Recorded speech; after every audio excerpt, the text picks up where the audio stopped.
देखो last turn पर हम लोगों ने पढ़ा था सॉलिड स्टेट के बारे में, crystalline solid, non crystalline solid या अमॉर्फस सॉलिड कह सकते हैं आपका। इसके अलावा फिर हम लोगों ने पढ़ा था क्रिस्टलाइन सॉलिड के types, ionic solid, molecular solid, covalent solid and metallic solid. ठीक है, आज हमें जो पढ़ना है टॉपिक वो है हमारा यूनिट सेल। यूनिट सेल क्या होती है? देखो आप, मैंने आपको बताया था कि किसी भी सब्सटेंस को बनाने वाले जो पार्टिकल्स होते हैं वो क्या होते हैं? कॉन्स्टिट्यूएंट पार्टिकल्स होते हैं।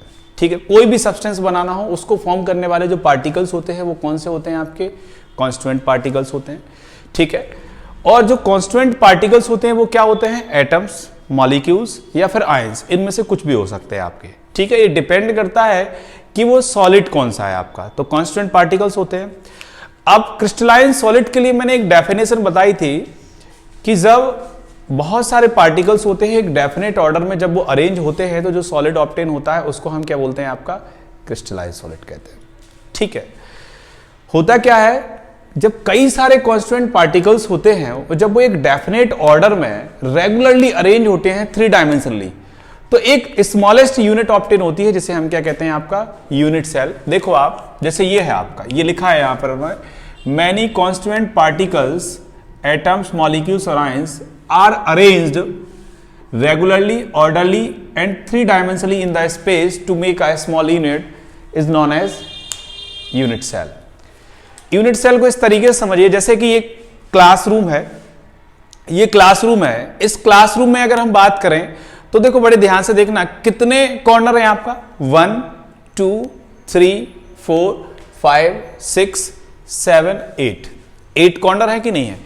8 कॉर्नर है और 8 कॉर्नर में सपोज करो ये सिर्फ कॉर्नर है अभी केवल। ठीक है, हर एक कॉर्नर पर एक पार्टिकल है, एक पार्टिकल उधर है, एक इधर है, एक इधर है, एक इधर है, एक इधर है, एक इधर है, एक इधर है और एक इधर है। ठीक है, सारे के सारे कॉन्स्टिट्यूएंट पार्टिकल्स को अगर हम कनेक्ट करें, हमने वहां उस पार्टिकल से लेकर उस पार्टिकल्स के बीच में एक लाइन खींच दी, फिर उधर से इधर, फिर इधर से इधर, फिर इधर से इधर, फिर इधर से इधर, फिर इधर, सारे पार्टिकल्स को कनेक्ट कर दिया, तो एक स्मॉलेस्ट यूनिट ऑब्टेन होती है। इस स्मॉलेस्ट यूनिट को हम क्या कहते हैं? आपका यूनिट सेल। समझ के बात को? क्या कहते हैं? आपका यूनिट सेल कहते हैं आपका। आप इस डायग्राम को देखिए, इस डायग्राम में आपको समझ में आएगा कि यूनिट सेल होती क्या है आपका। देखो इसमें आप ध्यान से देखो, इनके एक कांस्टेंट पार्टिकल्स आपका ये है, एक कांस्टेंट पार्टिकल्स आपका ये है, ये कांस्टेंट पार्टिकल्स है, ये है, ये है, ये है, ये है और ये है। कितने हो गए? 8 हो गए कि नहीं हो गए? और 8 ही कॉर्नर थे। मैंने क्या बोला? ये कांस्टेंट पार्टिकल्स है, इनको आपस में कनेक्ट कर दिया, इनको आपस में कनेक्ट कर दिया, तो जो स्मॉलेस्ट यूनिट ऑब्टेन होती है उसको हम क्या बोलते हैं? आपका यूनिट सेल। ठीक है, इसको क्या बोलेंगे हम? आपका यूनिट सेल। थोड़ा सा धीरज रखा करो, बट पहुंचेंगे ना वहां पर। जब डायग्राम है तो इसका मतलब है इसको समझेंगे अपन, है ना? पहले इसको खत्म करें। तो ये क्या है? आपका unit cell.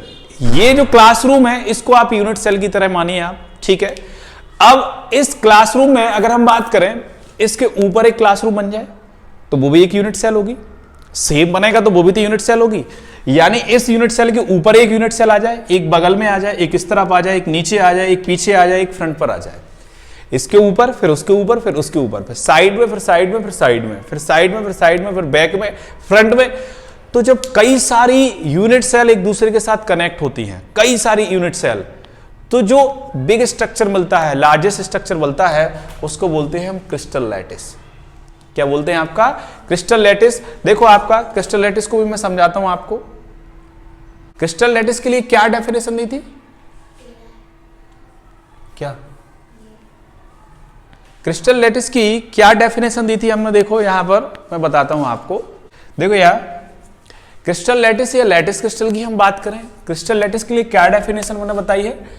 Many unit cells. Unit cells क्या है? अभी पढ़ा था अपन ने, ये स्ट्रक्चर देखें अभी। Many unit cells are arrange regularly, orderly and 3 dimensionally in the space make a big unit. This big unit is known as crystal lattice या लैटिस क्रिस्टल।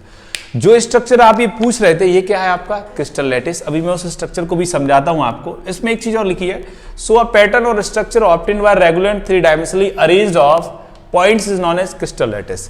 यानी कि थ्री डायमेंशनली जो कॉन्स्टिट्यूएंट पार्टिकल्स होते हैं, lattice point जो होते हैं, जब वो एक डेफिनेट ऑर्डर में अरेंज होते हैं तो एक डेफिनेट ज्योमेट्री भी ऑब्टेन होती है, उसको हम क्या कहते हैं आपका क्रिस्टल लैटिस। यानी कि many unit cells are arrange three dimensionally in the space are known as lattice crystal. समझ गए ना बात को? इसको देखो हम समझते हैं इस डायग्राम से। देखो आप ये जो डायग्राम आप देख रहे हैं इसमें देखो आप, ये एक यूनिट सेल है, ये एक यूनिट सेल है। इस यूनिट सेल को इन्होंने यहां पर दिखाया। फिर मैंने बोला था इसके ऊपर एक यूनिट सेल आ जाए, इसके पीछे ऊपर और उसके ऊपर और उसके ऊपर और उसके ऊपर, तो एक स्ट्रक्चर ऑब्टेन होता है, एक विग यूनिट ऑब्टेन होती है, जिसके हम क्या बोलते हैं आपका क्रिस्टल लैटिस।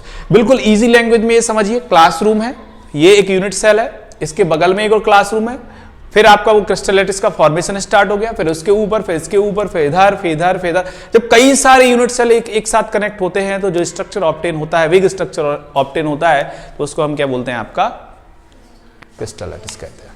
समझ गए ना बात को? ठीक है। अब देखो यहां पर एक चीज और दी है, यहां पर लैटिस पॉइंट। लैटिस पॉइंट से मतलब क्या होता है आपका, यूनिट सेल जो फॉर्म हुई वो कैसे हुई आपका। मैंने आपको क्रिस्टलाइन सॉलिड का एक डेफिनेशन बताया था कि इनमें जो कॉन्स्टिट्यूएंट पार्टिकल्स होते हैं वो एक रेगुलरली अरेंजमेंट के साथ होते हैं आपके, और जब ये रेगुलरली अरेंजमेंट होता है तो एक डेफिनेट ऑर्डर भी, डेफिनेट जियोमेट्री भी ऑब्टेन होती है आपकी, है। तो जो कॉन्स्टिट्यूएंट पार्टिकल्स होते हैं वो अरेंज कैसे होते हैं आपके, वो एक डेफिनेट ऑर्डर में अरेंज है। मैंने बोला एक उस कॉर्नर पर, एक उधर है, एक इधर है, एक इधर है, एक इधर है, एक इधर, सभी जगह है। इनको आपस में जब कनेक्ट करेंगे ना तो एक डेफिनेट जियोमेट्री ऑब्टेन होगी आपकी। तो ये जो कॉर्नर पर पार्टिकल्स हैं जिन्हें अपन ने इन पॉइंट्स के द्वारा रिप्रेजेंट किया है, वो सारे के सारे क्या हैं आपके लैटिस पॉइंट है। समझ गए बात को? ये सभी क्या हैं आपके लैटिस पॉइंट हैं। तो यूनिट सेल क्या है, स्मॉलेस्ट यूनिट है, याद रखना। क्रिस्टल लैटिस, लैटिस क्रिस्टल या स्पेस लैटिस आपका क्या है आपका बिग यूनिट है आपकी। और लैटिस पॉइंट क्या होते हैं, जो कॉन्स्टिट्यूएंट पार्टिकल्स जिनको हम सर्कल के फॉर्म में रिप्रेजेंट करते हैं, वो सभी आपके क्या होते हैं लैटिस पॉइंट। समझ गए बात को? इस तरीके से यूनिट सेल, क्रिस्टल लैटिस का फॉर्मेशन होता है किसके द्वारा, कॉन्स्टिट्यूएंट पार्टिकल्स, एटम्स, मॉलिक्यूल्स और आयंस के द्वारा। क्लियर है? तो ये था किसके बारे में, यूनिट सेल के बारे में। अब हम पढ़ेंगे यूनिट सेल का क्लासिफिकेशन।